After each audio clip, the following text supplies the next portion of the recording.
Good morning all of you. आपका अपना YouTube channel mechanical lovers में स्वागत है। आज आपका टॉपिक है एटॉमिक हाइड्रोजन वेल्डिंग। इससे पहले आपको हम ख़त्म करवाए थे topic solid liquid state welding. ठीक है, ये पार्ट आपको जो है दोनों का मिक्सचर होता है। किसका किसका? आर्क का और गैस का। ठीक है, आर्क और गैस का मिक्सचर से ये एटॉमिक हाइड्रोजन वेल्डिंग का प्रोसेस हुआ है। सिंपल, आप डायग्राम देख सकते हैं। ये है आपका डायग्राम। फुल्ली हम इस डायग्राम से ही आपको सारा प्रोसेस किस तरह हो रहा है, क्या हो रहा है, वो हम सारा बता देंगे।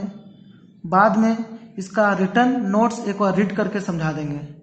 ठीक है, ध्यान से देखिएगा। इसे हम क्यों बोले कि ये जो एटॉमिक हाइड्रोजन वेल्डिंग है, एटॉमिक हाइड्रोजन वेल्डिंग है, कॉम्बिनेशन होता है। किसका कॉम्बिनेशन होता है? आर्क का प्लस गैस का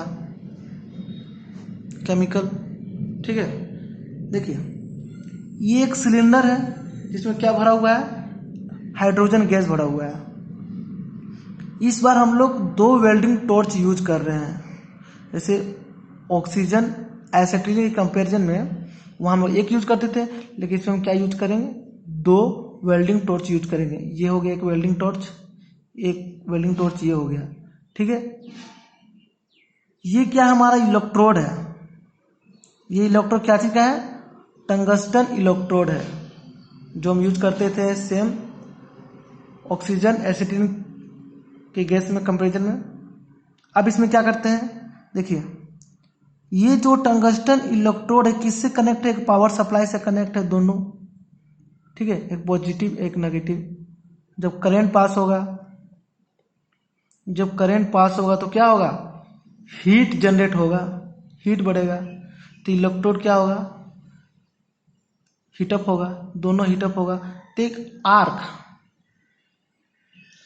आर्क फॉर्म हो जाएगा इन दोनों के बीच में। ये क्वेश्चन हमेशा पूछता है कि एटॉमिक हाइड्रोजन वेल्डिंग में जो आर्क फॉर्म होता है किससे किसके बीच में होता है? इलेक्ट्रोड और वर्कपीस में होता है, या इलेक्ट्रोड के बीच में होता है? तो आर्क का फॉर्मेशन इलेक्ट्रोड और इलेक्ट्रोड के बीच में ही होता है। लेकिन ऑक्सीजन एसिटिलीन गैस के कंपैरिजन में वहाँ किस में होता था? इलेक्ट्रोड और वर्कपीस के बीच में होता था। लेकिन इसमें क्या हो रहा है? दोनों इलेक्ट्रोड के बीच में हो रहा है। देन हम क्या करेंगे? जैसे आर्क का फॉर्मेशन होगा, जिसे हम आर्क फैन भी बोलते हैं। ठीक है, जैसे आर्क का फॉर्मेशन हुआ, हम हाइड्रोजन गैस का सप्लाई क्या कर देंगे? ऑन कर देंगे। ठीक है, हाइड्रोजन गैस का सप्लाई को क्या कर दिए? ऑन कर दिए।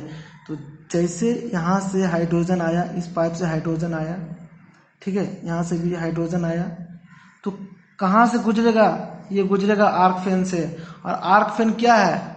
हाई हीट है, हाई हीटेड है। तो हाइड्रोजन गैस क्या हो जाएगा? हीट हो जाएगा। वो क्या करेगा? Tremendous amount of heat absorb करेगा। तो जैसे वो एब्जॉर्ब करेगा तो क्या होगा? टूट जाएगा। H2 मॉलिक्यूल्स हाइड्रोजन में टूट जाएगा, और टूट के क्या होगा? सरफेस पे गिरेगा। हाइड्रोजन सरफेस पे गिरेगा। ठीक है, तो जैसे वो सरफेस पे गिरेगा, देन क्या होगा? देन ये लोग रीयूनाइट, जैसे मान लीजिए यहाँ हाइड्रोजन हाइड्रोजन गिरेगा, तो ये लोग क्या होगा? रीयूनाइट होना चाहेगा। एक फोर्स ऑफ अट्रैक्शन इन दोनों के बीच में लगेगा। ठीक है, तो क्या होगा? रीयूनाइट होना चाहेगा। ये इसके पास जाएगा, ये इसके पास, ये इसके पास, तो रीयूनाइट होगा तो क्या होगा? एनर्जी रिलीज करेगा। हम जानते हैं कि अगर मॉलिक्यूल्स दो पार्ट या दो से ज़्यादा पार्ट में टूट रहे हैं तो कैसे टूटेंगे? एनर्जी लेके। अगर ज्वाइंट हो रहे हैं तो क्या एनर्जी दे के ज्वाइंट होते हैं। ठीक है, तो क्या है? Tremendous amount of energy produce करेंगे किस प्लेट पे? ये है वर्क पीस में। तो क्या होगा? ये बेस मेटल के बीच में ज्वाइंट फॉर्मेशन हो जाएगा। तो क्या होगा, बेस मेटल के बीच में एक ज्वाइंट फॉर्मेशन हो जाएगा, नॉन एज, इसी को हम लोग क्या बोलते हैं, एटॉमिक हाइड्रोजन वेल्डिंग बोलते हैं। अभी आपको समझा दिए, अब एक एक पॉइंट लिख के बताते हैं, ठीक है। पहला पॉइंट लिखा हुआ है, ये इंपॉर्टेंट पॉइंट है कि arc is generated between two non consumable electrode. बताना भूल गए थे, जो इलेक्ट्रोड यूज होता है किसका होता है, टंगस्टन का होता है। इलेक्ट्रोड किसका होता है, वो होता है टंगस्टन का, इसलिए नॉन कंज्यूमेबल इलेक्ट्रोड होता है। Hydrogen gas is supply to the arc, इससे पहले बताए थे कि जैसे आर्क का फॉर्मेशन होता है, हाइड्रोजन गैस को क्या करते हैं, सप्लाई करते हैं।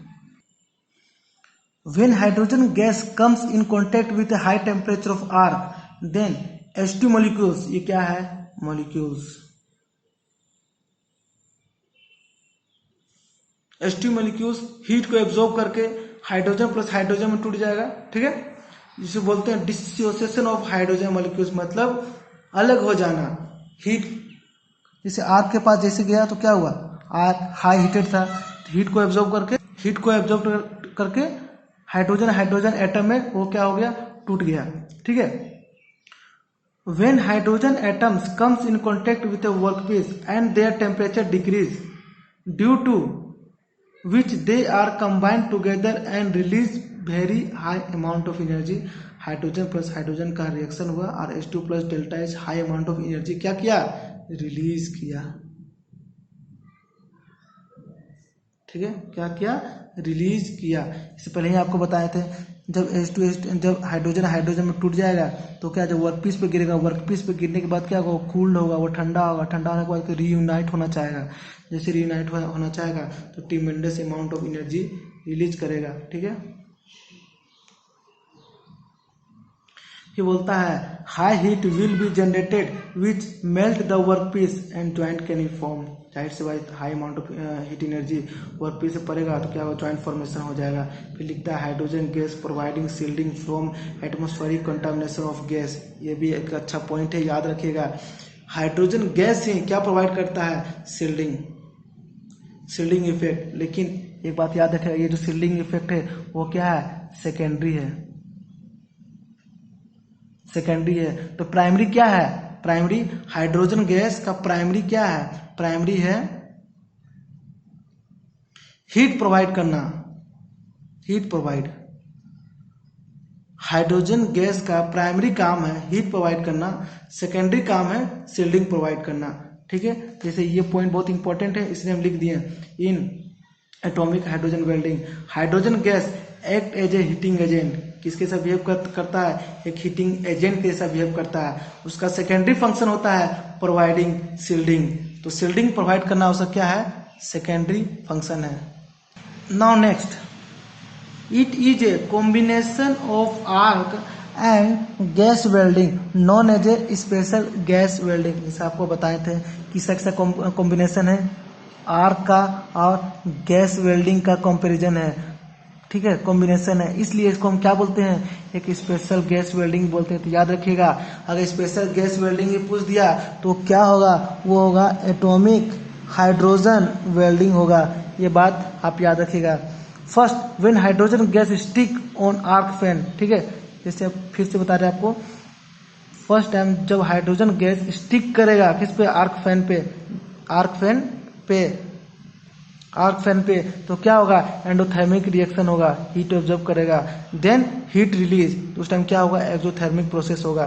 तो आप समझ गए कि एटॉमिक हाइड्रोजन वेल्डिंग में दोनों प्रोसेस होता है, एक्सोथर्मिक प्रोसेस भी होता है और एंडोथर्मिक प्रोसेस भी होता है। कुछ पैरामीटर से जो याद करना चाहिए, जैसे करंट कितना है, करंट लगभग 15 से 150 एम्पियर में होता है और वोल्टेज 50 से 75 होता है, डायमीटर 1 से 5 mm होता है। यही सब पॉइंट होता है जो वो पूछता है, वो थ्योरी नहीं पूछेगा। थ्योरी होता है मेनली ये जानने के लिए कि वेल्डिंग होता कैसे है, ठीक है। मेनली आपको यही सब पूछेगा कि करंट कितना फ्लो होता है, जैसे पूछ देगा एटॉमिक हाइड्रोजन रिएक्शन में कितना करंट फ्लो होता है, रेजिस्टेंस वेल्डिंग में कितना वोल्टेज होता है, स्पॉट वेल्डिंग में कितना वोल्टेज होता है, कितना करंट, यही सब क्वेश्चन पूछा जाता है, ठीक है।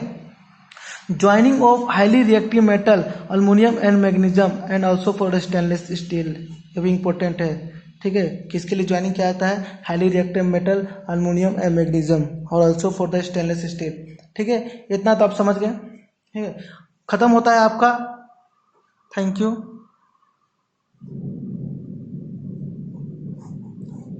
और एक बात आपके लिए, 150 प्लस ऑब्जेक्टिव क्वेश्चन क्या है? रेडी है? Are ready. और 1-2 क्लास है वेल्डिंग का, वो ख़त्म होते ही हम आपको प्रोवाइड कर देंगे। ठीक है, और जो भी टॉपिक छूट रहा है, 1-2 टॉपिक आप कमेंट कीजिएगा, हम उस टॉपिक को कवर कर देंगे। ठीक है, बाय, थैंक यू।